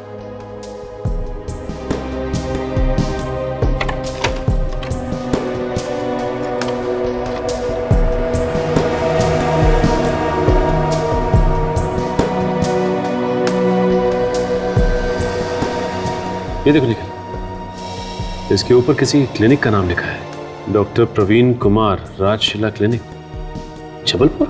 सर कहीं इस लिफाफे में खूनी की मेडिकल रिपोर्ट तो नहीं थी? हो सकता है निखिल, ये तो हमें जबलपुर जाने के बाद ही पता चलेगा। अभिजीत सर? हाँ सर। हाँ सर, एक जला हुआ लिफाफा मिला है सर। उस पर जबलपुर के किसी क्लिनिक का एड्रेस है सर। हाँ, डॉक्टर प्रवीण कुमार, राजशिला क्लिनिक, जबलपुर। हम लोग मुंबई से आए। कमाल है, लोग जबलपुर से इलाज कराने मुंबई जाते हैं और आप मुंबई से जबलपुर आए हैं। हाँ, ऐसा कभी कभी हो जाता है। सीआईडी को कभी कभी मुंबई से आना ही पड़ता है। क्या सीआईडी? जी हाँ। आप जरा ये लिफाफा देखिए, ये आपके यहाँ का है? हाँ, ये है तो हमारे क्लिनिक का, पर ये जला कैसे? पहले आप ये बताइए कि लिफाफे में आप क्या रखते हैं, क्या रख के बेचते हैं आप लोग? क्या हुआ अर्चना, एनी प्रॉब्लम? सर ये लोग सीआईडी से हैं। Hello, myself doctor Praveen, क्या मदद कर सकता हूँ? डॉक्टर साहब, हमें इस लिफाफे के बारे में कुछ जानकारी चाहिए थी। क्या बता सकते हैं कि आप इस लिफाफे में क्या रख के भेजते हैं? ऐसे टाइप के एनवेलप्स में हम पेशेंट को एक्सरे और एक्सरे की रिपोर्ट देते हैं। अच्छा, आप बता सकते हैं ये एक्सरे आपने किसको दिए थे? थोड़ा मुश्किल है बताना। अच्छा, इस नंबर से कुछ पता चल सकता है? हाँ, ये बता सकते हैं। अर्चना, जरा जाके चेक करो 321 नंबर हमने किसे दिया है। जी सर। जल्दी। I'll just check it, sir.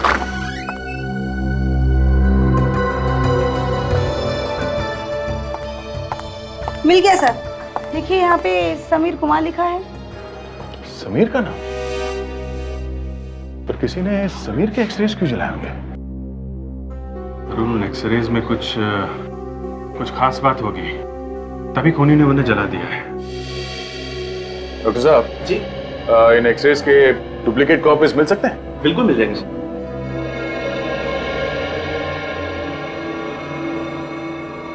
तो ये एक्सरे समीर के हैं? जी। श्योर? कोई गलती तो नहीं हो रही? गलती कैसी? जबलपुर जाके क्लिनिक के अंदर खुद हमने पता किया है, ये एक्सरे समीर के हैं। ओके, एक मिनट, होल्ड ऑन।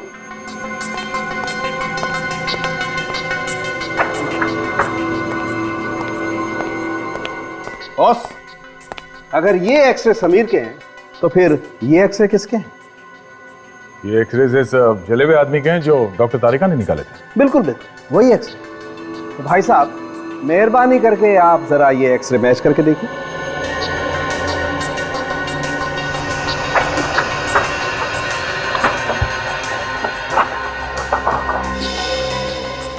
ये तो एक ही जैसे। ये जरा ये भी देख।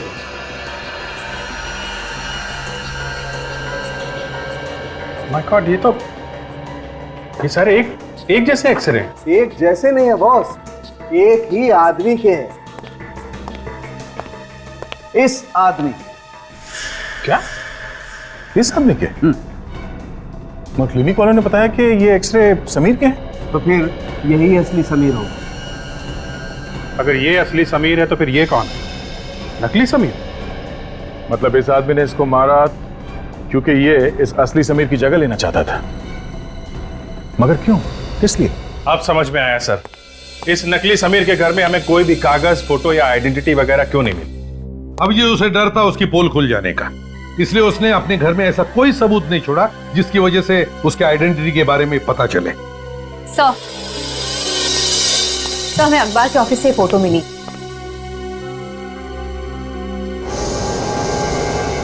हो तो ये है असली समीर। ये देखो ट्रॉफी ले रहा है। हाँ सर, जिसे हम समीर समझ रहे थे वो कुणाल है। क्या? तो ये कुणाल जो है समीर की जगह लेना चाहता था, इसलिए उसने समीर का खून कर दिया और खुद स्टंट ग्रुप का हिस्सा बन गया। हाँ सर, और ऑडिटोरियम में समीर को कोई भी नहीं जानता था, इसलिए कुणाल को ही असली समीर समझ बैठे। अभिजीत, अगर कुणाल ने समीर को मारा है तो फिर कुणाल को किसने मारा? वो कौन है जिसने कुणाल को रियोल सॉप नाम का ड्रग दिया, जिसकी वजह से कुणाल का हार्ट बड़ा हो गया? सर ये कुणाल का पार्टनर ही होगा जिसने समीर की लाश जलाई, क्योंकि जब समीर की लाश बाहर जलाई जा रही थी तो कुणाल केशु के साथ अंदर फाइट कर रहा था। तो फिर अभिजीत, ये ऑडिटोरियम वालों से ही पूछते हैं कि कुणाल का असली पार्टनर है कौन? एक आदमी इतने दिनों तक नकली समीर बनकर यहाँ पे कराटे सीखता रहा और आप लोगों में से किसी को कुछ भी पता नहीं चला? सर सचमुच हमें पता नहीं था। दरअसल एक टीवी कॉन्टेस्ट जीतने के जरिए वो हमारे ग्रुप में शामिल हुआ था। देखो, ये सब बहाने बंद करो। कम से कम उसका आईडी तो देख सकते थे कि असली है कि नकली। हाँ सर, हमें क्या पता था कि कोई आदमी हमारी टीम में शामिल होने के लिए इतनी लंबी प्लानिंग कर सकता है। पर प्लानिंग तो की है ना उसने, और खून भी किया है बस कुणाल ने। सर क्या कहा आपने? कुणाल? हाँ कुणाल। वो जो यहाँ पे नकली समीर बना हुआ था वो उसका नाम कुणाल है। समीर कुणाल? ये कुणाल का नाम सुन के तुम सबके चेहरे का रंग क्यों उड़ गया? है? सर दरअसल कुणाल नाम का एक शख्स हमारा बहुत बड़ा पागल फैन था। हाँ सर, वो हमेशा हमें फोन किया करता था और कहता था कि वो हमारा ग्रुप ज्वाइन करना चाहता है। अच्छा? हाँ सर। फिर? जी, पर जब हमने उसे कहा कि ग्रुप में जगह नहीं है तो वो गुस्से से आग बबूला हो गया और हम सबको उसने जान से मारने की धमकी देने लगी। जान से मारने की धमकी? कमाल है सर, एक आदमी कराटे सीखने के लिए इस हद तक गिर सकता है कि लोगों को जान से मारने की धमकी देने लगे। खूनी नॉर्मल लोगों की तरह नहीं सोचते सचिन, उनका दिमाग टेढ़ा होता है। खोपड़ी घूम गई तो कुछ भी कर सकते हैं। और इस कुणाल को किसने मारा? आप लोग कुणाल के किसी दोस्त को जानते हैं? नहीं सर। सर इस अखबार के ऑफिस से कुणाल का एड्रेस मिल सकता है। ठीक है, फिर उसके घर चल के ही पूछते हैं कौन है वो आदमी जो कुणाल का खून कर सकता है। हमें तो यकीन ही नहीं आता कि कुणाल ऐसा कर सकता है। वो किसी का खून कर सकता है। खून तो उसने किया ही है। कराटे सीखने के जुनून में उसने एक मासूम की जान ली है। कराटे सीखने का जुनून तो उसे बचपन से था सर, लेकिन हमें क्या मालूम था कि उम्र के साथ साथ उसका ये जुनून पागलपन बन जाएगा। अब कुणाल तो नहीं रहा, पर उसका खूनी अभी भी आजाद घूम रहा है। क्या आपको किसी पे शक है? कौन मार सकता है उसे? देखिए, कुणाल तो अब रहा नहीं है, तो बेहतर होगा अगर आप लोग कुछ जानते हैं तो खुल के बता दीजिए।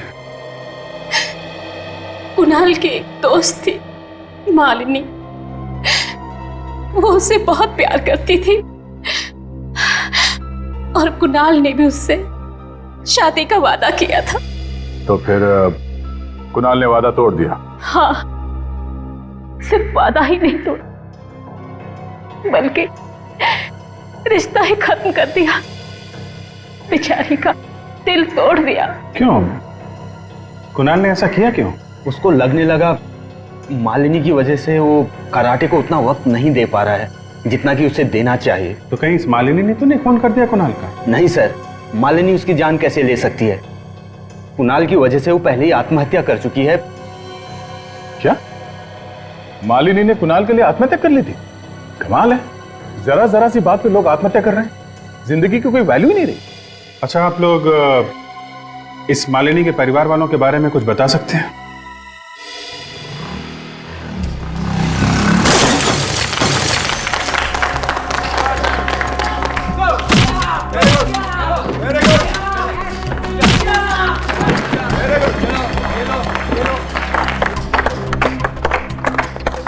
नहीं, कोई बात नहीं, आप लोग अपनी प्रैक्टिस जारी रखें। क्या बात है सर? खूनी का पता चला क्या जो आपने हम सबको यहाँ पे बुलाया? हाँ, खूनी का पता चल गया है, तो सोचा खुद आकर यहाँ सबको बता दे। सर कौन है खूनी? सर पहले इन लोगों को वो कहानी सुना देते हैं। कहानी? कैसी कहानी सर? कहानी सुना दे सर? चलो ठीक है, तो फिर सुनिए।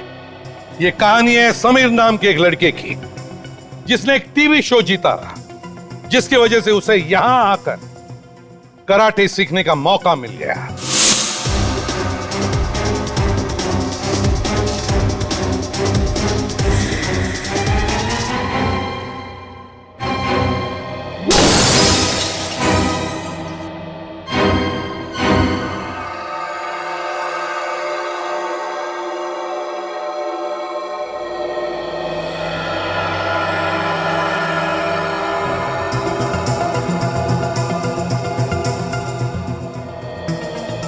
कुणाल से देखा नहीं गया कि समीर लाइफ में बहुत आगे बढ़ रहा था। जलन के मारे उसके कान से धुआं निकलने लगा। उसने एक प्लान बनाया। उसने प्लान बनाया कि समीर को मार देता हूं और मैं उसकी जगह ले लेता हूं।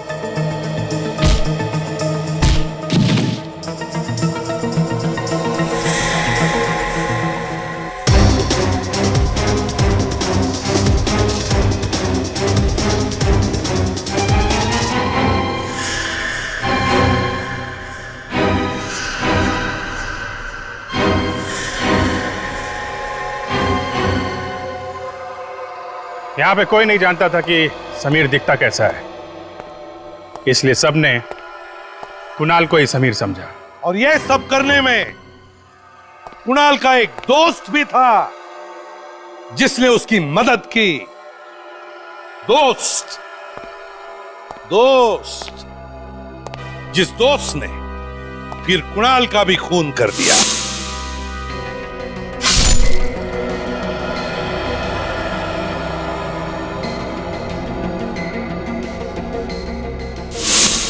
लेकिन ये दोस्त है कौन?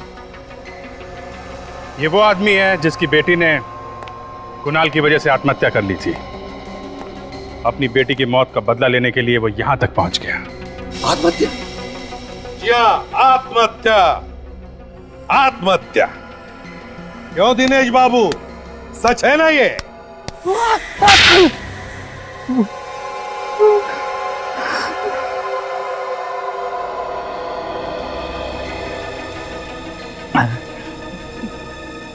मैंने जो किया उसका मुझे कोई अफसोस नहीं है। बेटी की मौत का बदला दूसरे का खून करके नहीं लिया जाता।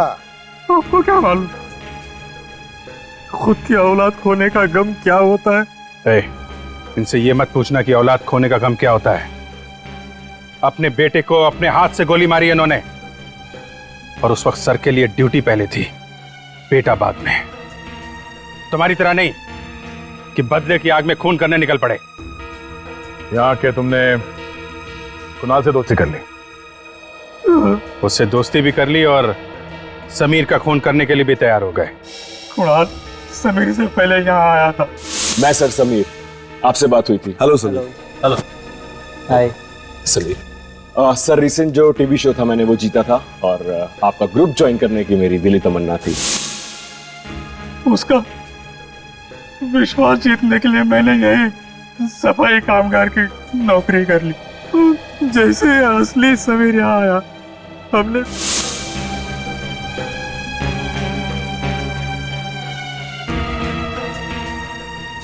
समीर का सारा सामान जला दिया ताकि कोई सबूत न बचे, है ना?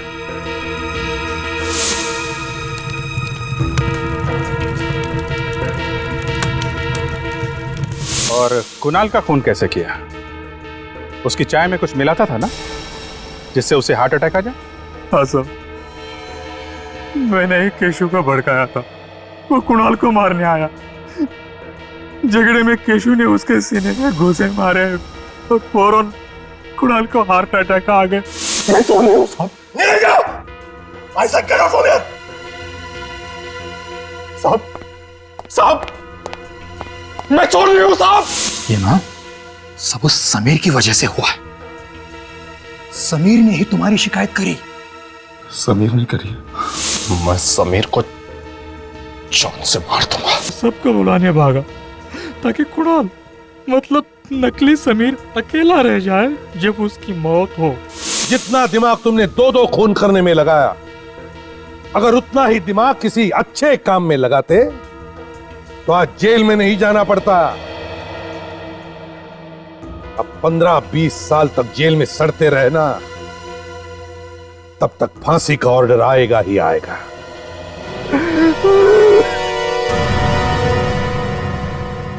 इस तरह के और भी एपिसोड देखने के लिए हमारे चैनल को सब्सक्राइब करें और बेल आइकन दबाना ना भूलें।